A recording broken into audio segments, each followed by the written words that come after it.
up right now, everybody, for John Novosad. John Novosad!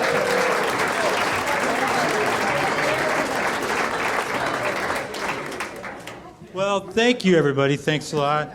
I'm happy to be here. I did a show here last night. Some lady sitting right up front asked if my hair was natural. And I'm like, where would you go to get your hair done like this, you know? She said PetSmart. That stung a little bit, but she was right. It's a heck of a deal. So I've been going back every 6 to 8 weeks. And that flea bath is a long 20 minutes, but it's part of the process. Well, thank you, right side of the room. You guys are with me, which is good, because that's the way I'm looking. I got a weird eye going that way. But I'm a guy who has time to kill during the days, you know? Like, I like to do the weather door to door. I knock on someone's door, and if they answer, I'm like, hey, it's pretty nice out here today, huh? I'll be back with the headlines at the top of the hour. They're like, who is this guy? And wouldn't you like to see me coming up to your door, you know? Looking through that peephole, going, man, if this guy's selling cookies, I'm buying, yeah? How much cash do we have in the house, honey? And I want to talk about the weather a little bit tonight. I watch the Weather Channel, I do, and I like to drink when I watch the Weather Channel, you know? It's fun. I made up my own drinking game. I'm like, if the barometric pressure drops down below 29 today, I'm getting hammered tonight, you know? Come on, low pressure. And so after, I'm cracking myself up because I forget these and then I hear them again, you know? I'm like, I think I'm writing new stuff, I'm just remembering, you know? But, oh, thanks, man. I like where you guys are laughing, you know? It's like, sometimes they're not at a punchline, and I'm like, well, slow down anyway. I have a feeling there's something going on behind me that I'm unaware of. But no, I like to drink and watch the Weather Channel. And so, after a while, you forget what you're watching, and then that color radar comes on, and you're like, damn, there's a green blob attacking Idaho. Excuse me, I am not going to buy any more potatoes for a while. On a side note, that joke kicks butt in Boise. Thanks. I need a little sip of water. I'm trying to figure out what you guys are doing. No, I'm just kidding. I didn't mean that. I mean, why you were laughing. I'm not even a comic. I just came in to get out of the wind for a while. I said, hey, let me tell my stories. I got a little frog in my throat. But you know, there are things you can do to help the environment. I ride the bus. I don't think that comes as a real shock. When you look at me, I don't think you guys are like, I bet this guy can really drive a car. Man, I'm not good behind the wheel of an automobile with the weird eye. You know, it comes in handy as a pedestrian. I'll be like, hey, stay back, everybody. That guy ran a stop sign 2 blocks over. I don't think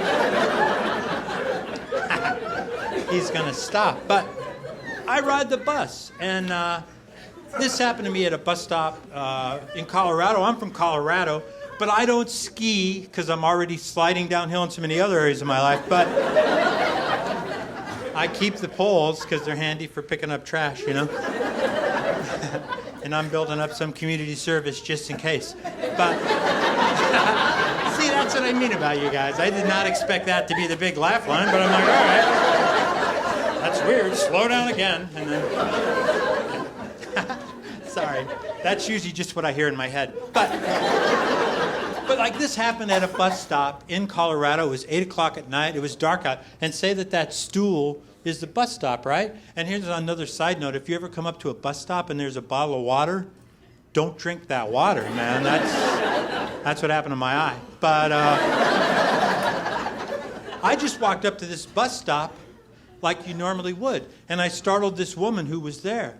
But it wasn't like I snuck up there, you know, like nobody better see me get on this bus.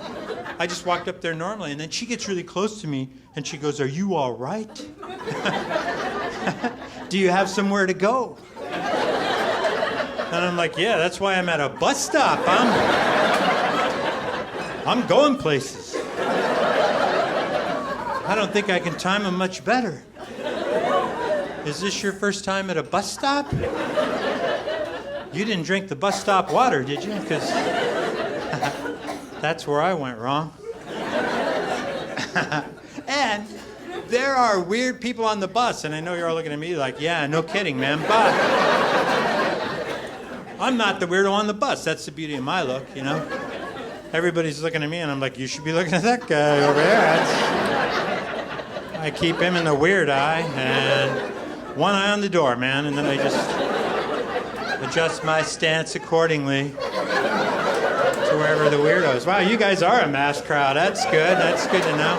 I'll file that away. I guess that's more geometry. I don't know. But anyway, I'm riding the bus. It's late at night. I'm a nightclub entertainer. This guy stands up on a rolling bus and asks me for $1. And first of all, if you're asking me for money, I am going to question your analytical skills. I mean, no offense to me, but I do not look like a high roller. I look like I'm rolling high, man. You know, I'm like, do your homework, bro. What? So, all right, thank you. Thank you. So anyway, the guy asked me for $1. I try to be polite. I'm like, "I'm sorry, sir, I don't have $1. And he cops an attitude with me and starts talking all tough. He's like, "Hey, man, why don't we take our shoes off and do a little boxing?" And I'm like, "Well, that is a weird request, but all right, you know, I'm on this bus for another 35 minutes. Let's box, bro. I think we can get in 3 rounds if we hurry." So, as he was taking his shoes off, I beat the heck out of him. You know, I'm like, "Hey, you're the one who wanted to fight me over $1, buddy." All right, now this next story, what you need to know, and I'm not bragging, but I live in an apartment, you know, things are going pretty well for me. I have an apartment. Thank you, I'm kicking butt one table at a time, man. It's like, everybody's gonna laugh, it's just individually. It's like you guys all have index cards going, "Oh, that's me, haha, okay." No, but I do. I live in an apartment. I live in the second floor of a 3-story apartment building, right? And so I come home one night after a show. It's like 9:30 at night, and I hear this dripping sound behind the wall. So I text my landlord, and I go, "Hey, it sounds like there's a leak behind the wall." And he goes, "Check all these things." And it's the things you would check, you know, faucets and everything. And I don't see any leak. He says, "Call the HOA. They'll send these 2 guys up." You know, the next morning, these 2 maintenance guys come up. They go to my kitchen wall, and they listen, and they go, "Yep, sounds like there's a leak behind the wall." I'm like, I want to work with you guys, you know? Like, I find the problem, and then you come over and go, "Yep, that's what it is," you know? So then I felt like I was in a bad improv game. I'm like, "What's next, fellas? What do you think you should do?" You know? So another new table. Welcome aboard. So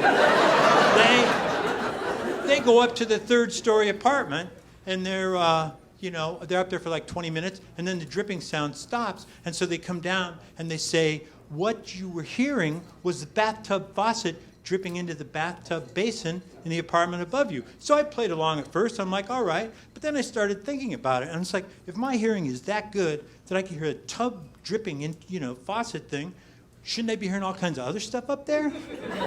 And did the maintenance guys tell those people that I had this hearing?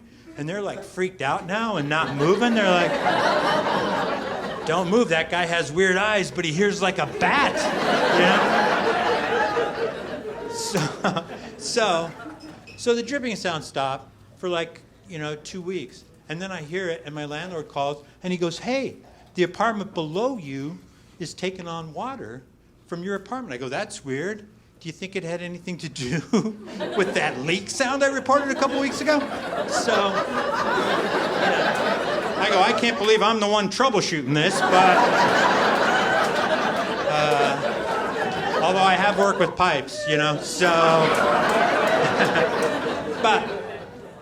so So then what they do is they send up one maintenance guy named Troy, and the guy who owns the apartment below me is named George, right? And they're doing all these tests. Like Troy puts on the bathtub for like 5 minutes, and they're talking on their phones. Any leaks? Nope, no leaks, you know? So then Troy puts on the shower, and I'm like, hey, Troy, I'm no plumber, but I would be willing to bet $100 if the tub's not leaking, the bathtub's going to be good too, you know? So I won $100 from Troy that day. That was cool. So they do all these tests. They can't figure it out. And so now George comes up into my bathroom. It's George, Troy, and me. And George looks over at me and says, John, do you take a lot of baths? And I'm like, where are you going with this, George? You know? But his theory is that I was taking baths and filling up the tub so much that it was overflowing in the overflow valve into the apartment below. And the reason that I tell this big, long story is this, you guys. When I came up here tonight, I'm sure you guys made a judgment about me. I get it. I'm in public all the time. I ride the bus or whatever. I see people. I make judgments too. But I would be willing to bet that $100 that I won from Troy that not one person here tonight said to themselves, when I walked up on this stage, I'll bet that guy takes a lot of baths, you know? Like, I come home after a hard day, I'm like, man, what a day. I got a bath bomb in my hand. Boom, I'm filling it to the rim, too. It was me, George. How about that? Yeah? All right. Okay. Well, I still have a minute or two.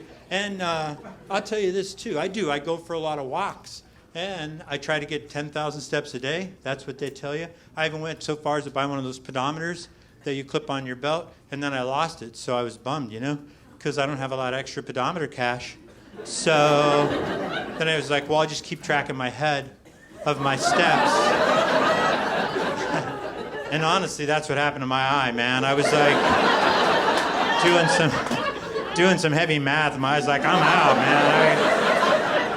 So then I sat down on the sidewalk and tried to recount my steps, and someone walked by and they thought I was drunk, so they suggested 12 steps, and I'm like, I know I made it farther than that, man. It's like 40 feet. But I go for a lot of walks, and I don't know what it is about the way that I look, but people that don't even know I'm a stand-up comic feel comfortable enough to come up to me on the street and say things to me like, Beetlejuice, Beetlejuice, Beetlejuice, you know? I'm like, that is really rude. I don't go up to people I think are weird looking and go, Lutheran, Lutheran, Lutheran. So thank you all so much. Enjoy the rest of the show. Thank you.